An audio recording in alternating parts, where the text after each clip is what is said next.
Dieu n'existe pas, les gars. Écoute-moi bien, plus tu montes, plus il faut arrêter d'avoir pitié. Parce que quand tu tomberas, personne, je dis bien personne, n'aura pitié de toi. Le monde s'en fout. Et tu sais quoi? Arrête avec vos histoires de « Dieu l'a dit ». Ouvre les yeux. Le monde ne marche pas comme ça. Et si le Dieu qu'on t'a vendu n'était qu'une invention pour que tu restes sage et docile? Ici, c'est la jungle. Soit tu manges, soit tu finis bouffé.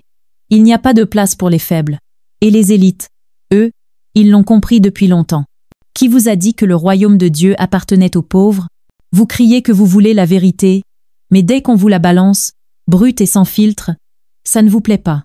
Vous dites que le monde vous ment, que les élites vous manipulent. Mais quand la vérité surgit, vous détournez les yeux. Regarde autour de toi. La vérité, elle est sous tes yeux tous les jours. Elle est même cachée dans les films que tu regardes sans comprendre. La vérité est souvent dans la fiction, et le mensonge, lui, s'invite dans ta réalité. Et toi, tu vis comme si la vie se résumait à manger, dormir, faire des enfants et collectionner des diplômes. Tu crois que c'est ça, la vie? C'est ça, ton grand projet d'âme? Non. La vie, c'est plus vaste, plus sombre et plus profond que tes petites expériences personnelles. Parce que tu ne connais pas les expériences des autres, tu ne connais pas les coulisses. Regarde bien. Quand on nomme un chef d'État, il y a des cérémonies qu'on montre et d'autres qu'on ne montrera jamais. Quand un président meurt, il y a le spectacle pour le peuple et il y a des rituels secrets, hors de votre vue. Tu le sais au fond de toi, mais tu refuses de l'accepter. Tu penses qu'on va confier le pouvoir sur des millions de vies juste parce que le mec est sympa? Tu rêves. Vous êtes fou de croire que tout ce qui existe, c'est ce que vous voyez. La terre te parle chaque jour, le vent aussi, l'eau, le feu, mais tu n'écoutes pas. Parce que tu crois que la vie, c'est uniquement ce que toi tu as vécu. Erreur fatale. Et ça, je vais te le prouver. Dans cette vidéo, je vais t'ouvrir la porte des coulisses. Pas celle qu'on montre à la télé, celle qu'on garde fermée pour que tu continues de dormir tranquille. Si tu n'es pas encore abonné, abonne-toi tout de suite. Parce que ce que je vais dire ensuite, tu ne l'entendras jamais ailleurs. Et surtout, reste jusqu'à la fin. Parce qu'une fois que tu sauras, tu ne pourras plus jamais faire semblant de ne pas savoir. Plus tu t'élèves, plus l'invisible te teste. Es-tu prêt à comprendre pourquoi? Ce que tu crois être une lutte extérieure n'est peu être qu'une réorganisation de ton âme. Les grandes âmes ne fuient pas les tempêtes. Elles les traversent pour se révéler. Plus tu portes la lumière, plus tu déranges l'ombre. Ce n'est pas l'altitude qui blesse, mais ce que tu refuses de lâcher. Imagine un funambule qui avance, pas après pas, sur un fil tendu entre deux sommets invisibles. À mesure qu'il s'élève, le vent se lève lui aussi, la brume s'épaissit, et le moindre souffle menace son équilibre. Beaucoup croient qu'accéder à de plus hauts plateaux de conscience revient à fuir la douleur, comme si la lumière dissolvait naturellement toute ombre. Mais la vérité est moins confortable. Plus la lumière grandit, plus elle révèle ce qui restait caché, et plus elle dérange.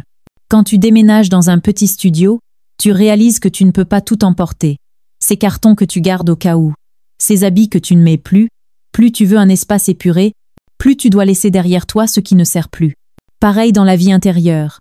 Plus tu veux t'élever, plus tu dois lâcher les peurs, les rancunes, les vieilles croyances. Celui qui s'élève doit porter le poids de sa propre ombre, disait Jung.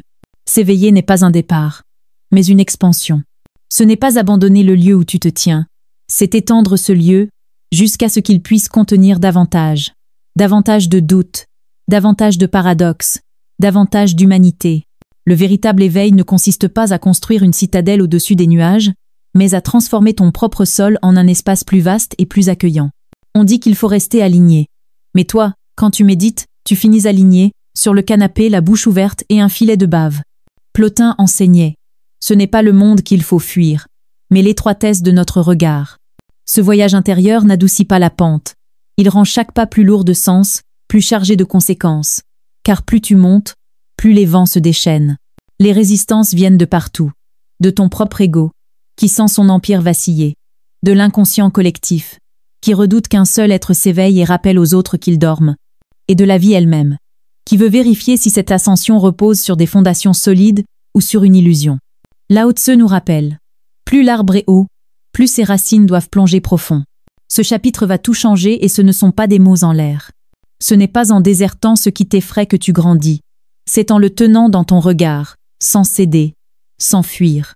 Tu ne casses pas tes limites, tu les déplaces, tu les repousses, pas à pas, parfois millimètre par millimètre.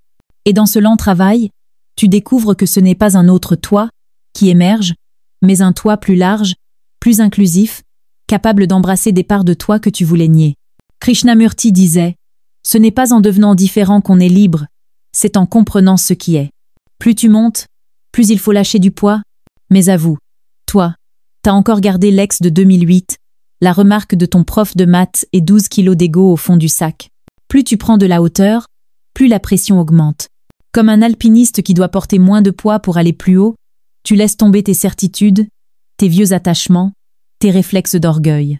Chaque pas vers le haut est un pas vers plus d'humilité, car plus tu avances, plus tu rencontres tes propres ombres. Ce n'est pas l'ascension qui est douloureuse, c'est le refus de déposer ce qui ne peut pas monter avec toi.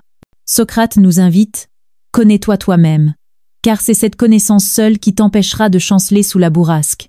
Ne confonds pas l'élan avec la fuite. L'élan agrandit ton espace intérieur, la fuite le déchire. Le vrai changement n'est pas un mouvement pour échapper, mais une ouverture pour accueillir. Ce que tu croyais être des murs infranchissables deviennent des portes quand tu cesses de les combattre. Tu veux devenir invisible pour le chaos? Commence déjà par devenir invisible pour ton miroir le matin. Ça fait peur à personne, et ça calme l'ego direct. Plus tu montes, plus tu deviens visible aux forces qui ne veulent pas que tu changes. Ces forces, parfois, habitent ton propre mental, tes propres peurs. Plus l'ego sent qu'il perd le contrôle, plus il tente de t'égarer. Comme le dit Osho, l'ego est une forteresse bâtie sur la peur. Face à ces provocations invisibles, ne lutte pas. Tiens-toi droit. Garde le souffle tranquille. Reste aligné avec ce qui t'appelle. Comme un roseau qui plie sous la tempête mais ne rompt pas, sois souple et solide à la fois. Pense à quelqu'un qui veut changer de métier, mais qui garde une peur paralysante du regard des autres. Ce n'est pas le projet qui fait souffrir, c'est la peur qu'il refuse de lâcher. La douleur vient du conflit intérieur, pas du chemin lui-même. Elena Blavatsky écrivait « L'homme véritable est celui qui tient debout même quand tout l'univers semble vouloir le faire tomber. » On te dit « Lâche tes vieux attachements. » Mais toi, tu lâches même pas le pain au chocolat quand t'es au régime. Plus tu gravis l'invisible, plus tu dois devenir maître de toi-même, car c'est moins le vent extérieur qui risque de te faire tomber que tes tempêtes intérieures. Chaque étage de conscience exige un effort nouveau, un dépouillement plus radical, une présence plus intense. Grandir, ce n'est pas changer d'identité, c'est agrandir ton cœur pour y loger ce que tu refusais d'y voir. C'est devenir plus vaste que tes propres contradictions. Comme le disait Hermès Trismégiste, ce qui est en haut est comme ce qui est en bas. Autrement dit, plus tu montes, plus il faut que tu descendes en toi-même. Et au bout du compte, ce n'est pas toi qui cherches l'altitude, c'est l'altitude qui exige de toi que tu deviennes digne de l'habiter. Tu pensais savoir ce que ça signifie, grandir? Je vais te prouver que c'est tout autre chose. Imagine un voyageur de l'invisible, qui avance au milieu d'un désert intérieur où chaque pas soulève la poussière de ses propres illusions. Son secret, il marche sans bruit. Il refuse d'alerter les tempêtes qui rôdent, car il sait qu'il n'est pas venu pour provoquer le chaos, mais pour écouter le murmure du divin, au cœur du silence. À la salle de sport, au début tu soulèves 10 kg et c'est déjà difficile. Plus tu progresses, plus tu mets du poids, plus l'effort devient exigeant. Ce n'est pas que ça devient plus facile, c'est que ton niveau t'oblige à aller plus loin. Grandir spirituellement, c'est pareil. Plus tu montes, plus la vie t'invite à t'élever encore. Celui qui se connaît devient invisible au tumulte, mais transparent à la lumière, enseignait Lao Tzu. Ceux qu'on appelle les grandes âmes ne traversent pas la vie comme on glisse sur un lac tranquille. Elles attirent, comme des aimants vivants, des épreuves d'une intensité inouïe. Non pour les détruire, mais pour réveiller dans leur profondeur des forces qu'elles ignoraient posséder. Le feu qui les brûle est le même qui les éclaire. Un arbre au bord d'une falaise doit affronter plus de tempêtes qu'un arbre protégé dans la vallée. S'il tient, c'est grâce à ses racines profondes, pas grâce à la force brute. Dans la vie, la stabilité vient de l'ancrage intérieur, pas des circonstances extérieures. Regarde bien, ce qui nous lacère, ce qui nous arrache des larmes, n'est souvent pas la violence du vent extérieur. Ce qui fait vraiment mal, c'est ce qu'on refuse d'abandonner, ces vieilles peaux d'habitude, ces certitudes rassurantes qu'on serre contre notre poitrine, même quand elles nous étouffent. Plotin nous éclaire, l'âme ne souffre que de ses propres résistances. Ce n'est pas la hauteur qui blesse, mais le poids qu'on s'obstine à porter pendant l'ascension. Plus on s'élève, plus ses bagages deviennent lourds. Les attachements déguisés en vertu, les peurs que l'on baptise prudence, les croyances héritées que l'on ose remettre en cause. Tous ces fardeaux, que l'on traîne comme des chaînes forgées par nous-mêmes, se rappellent à nous à chaque pas vers l'inconnu. Une part de moi disait « Reste là, c'est trop risqué ». Et une autre murmurait « Avance, tu n'as jamais été aussi près. Qu'est-ce que toi, tu refuses encore de laisser derrière? Qu'essayes-tu d'emmener là tôt, alors que ça n'a plus sa place? Laisse tomber tout ce qui n'est pas essentiel, et l'altitude cessera d'être un supplice, disait Confucius. Vois le vent, ce n'est pas un bourreau. Il n'est pas là pour te punir, mais pour t'alléger.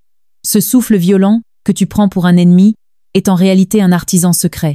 Il détache de toi ce qui ne peut pas monter plus haut. Il taille dans la pierre brute de ton être pour en dégager la forme la plus pure. Plus on monte, plus on devient humble. Plus on s'allège, plus on devient solide. Plus on lâche, plus on gagne. Ce que tu vis comme une agression extérieure est souvent une réorganisation intérieure, un ajustement subtil de l'âme pour l'aider à devenir plus fidèle à elle-même. Rudolf Steiner l'écrivait « Le chaos apparent n'est que le masque d'une harmonie naissante. » Alors, que faire? Tenir. Rester ancré comme un arbre dont les racines descendent si profondément qu'aucune tempête ne peut l'arracher. Cultiver une stabilité tranquille, un silence intérieur où même la plus grande tourmente ne trouve pas de prise. Et surtout, n'oublie jamais, plus tu portes la lumière, plus tu déranges ceux qui dorment dans l'ombre, non pas pour les provoquer, mais parce que cette lumière rappelle qu'ils pourraient aussi s'éveiller. Ferme les yeux maintenant, demande-toi, qu'est-ce qui pèse encore trop lourd? Sois dans le monde sans être du monde, conseillait Jésus-Christ. La vraie force n'est pas de combattre le chaos, mais de ne pas lui offrir de prise, de rester invisible pour lui, tout en étant pleinement offert au divin, comme un miroir si pur qu'il ne retient rien, mais reflète tout. Et souviens-toi, les tempêtes ne viennent pas pour briser ceux qui marchent vers le sommet, elles viennent pour polir leur âme, jusqu'à ce qu'elles deviennent assez transparentes pour laisser passer la lumière sans la déformer. Et rappelle-toi, tu n'es pas venu ici pour être aimé du chaos, mais pour être vu par la lumière. Tu n'es pas ici par hasard. Dans la spiritualité, il n'y a pas de pitié. Tu comprends les lois de l'univers, ou tu les subis. Soit tu vis, soit tu respires. Tu ne peux pas échapper à ce que tu es. Ici, c'est pas la morale qui décide. C'est la vibration. Il n'y a pas pitié dedans.